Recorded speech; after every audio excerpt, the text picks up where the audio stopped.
मित्रों नमस्कार। आपका गीता सत्संग चैनल पर स्वागत है। आशा है आप स्वस्थ होंगे, प्रसन्न होंगे। आज का विषय है सुदामा चरित एपिसोड 2।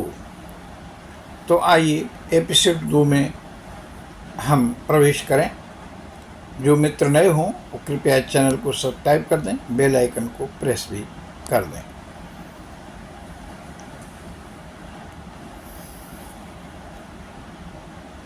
सुदामा जी मन में सोच रहे हैं कि क्या मुझ दरिद्र को श्रीपति के दर्शन होंगे। कृष्ण संदर्शनम मह्यम कथम स्यादित चिंतयन्, कहीं मैं गलत तो नहीं कर रहा हूँ। ऐसे विचार करते हुए सुदामा जी द्वारिका में पहुँच जाते हैं। सुदामा एक राजपुरुष जैसा दिखने वाले युवक से पूछते हैं, भैया मुझे श्री कृष्ण जी के दर्शन करने हैं, वे कहाँ रहते हैं। वह राजपुरुष सुदामा जी की दीन दशा को ध्यान से देखते हुए कहता है, तुमको श्री कृष्ण जी से मिलना है, वे तो द्वारिकाधीश हैं। तुम इधर से जाकर दाहिने मुड़ जाना, वहीं बहुत बड़ा महल दिखेगा, वही उनका निवास है। सड़कों पर जल और फिर चंदन का छिड़काव हो रहा था। चंदन की गंध सुदामा को बहुत अच्छी लगी। गर्मी से त्रस्त सुदामा जी को ठंड का एहसास होने लगा। पास में स्थित एक कुएं पर वे बैठ गए।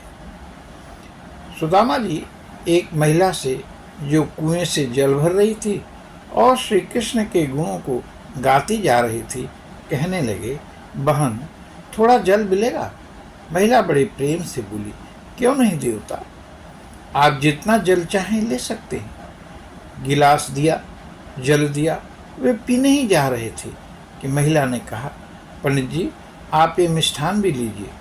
वासुदेव के शहर में कोई यात्री सिर्फ जल नहीं पीता। सुदामा अनुग्रहित होते हुए कहते हैं, धन्यवाद। मिष्ठान खाया, जल पिया, तृप्त हुए, थोड़ी देर विश्राम किया।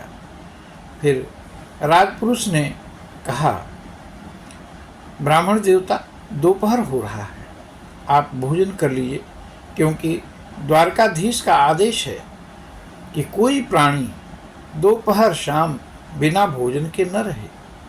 आप भोजन प्रसादी पाएं तभी वासुदेव भी भोजन करेंगे। सुदामा जी सोच रहे हैं, क्या मैं वैकुंठ में आ गया हूँ। भोजन बहुत मधुर था।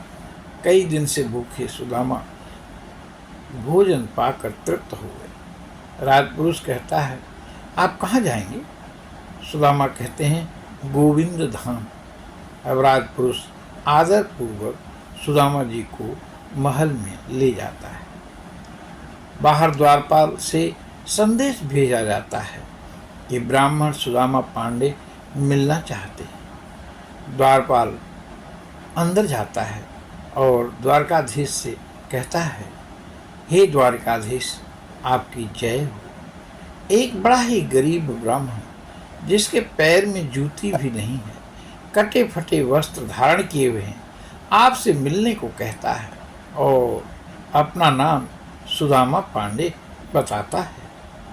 श्री कृष्ण ने कहा, क्या कहा सुदामा। वे रुक्मिणी जी को एक तरफ करते हुए बिना जूती पहने ही नंगे पांव दौड़ पड़े, द्वार की तरफ पहुंच गए। वहां पर सुदामा को अंक में भर लिया। सभी रानियां, सारे कर्मचारी आश्चर्य में हैं।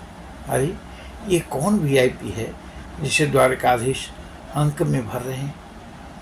श्री कृष्ण गले लगाते हुए मित्र सुदामा से कहते हैं, मित्र इतने दिन कहाँ रहे, सूचना भी नहीं दी, वरना मैं खुद ही तुमसे और भाभी से मिलने आ जाता। शादी भी कर ली, सूचित नहीं किया।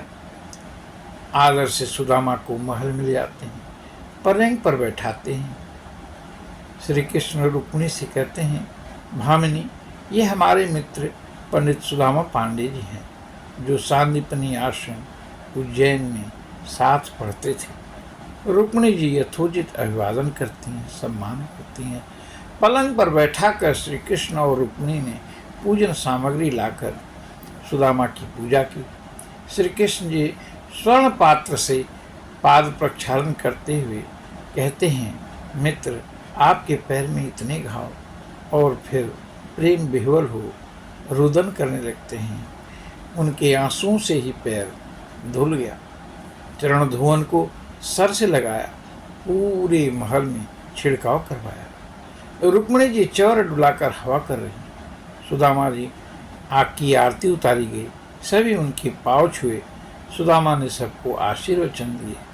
जब सुदामा जी स्वस्थ होकर बैठ गए, तब श्री कृष्ण सुदामा विद्यार्थी जीवन की बातें करने लगे। शेष अगले एपिसोड में। आप सभी को बहुत बहुत धन्यवाद। प्रणाम।